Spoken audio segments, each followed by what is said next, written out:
Again po ang magandang araw sa inyo mga kapatid, sapagkat ang ating God's words ay nasa Mateo Kapitulo 7 hanggang magmula 20 ang ating topic.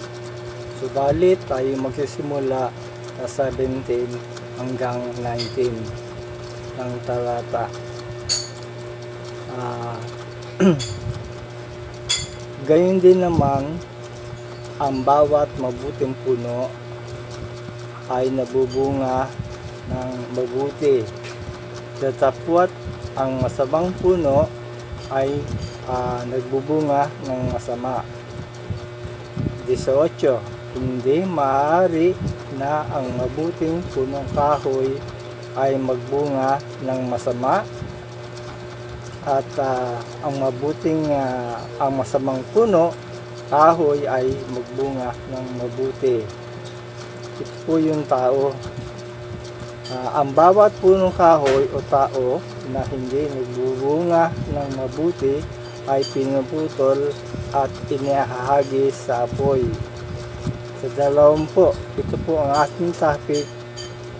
Kaya't sa kanilang mga bunga ay makikilala ninyo sila. Ang sinasabi po ng talatang ito, ang kanilang mga sinasabi at ginagawa sa kapwa, kung mabuti o masama.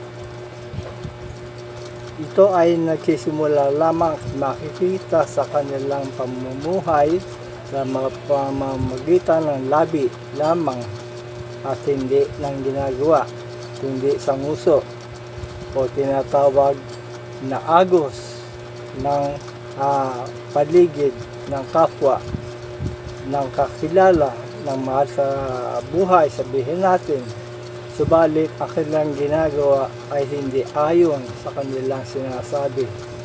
At ito po ang tinatawag na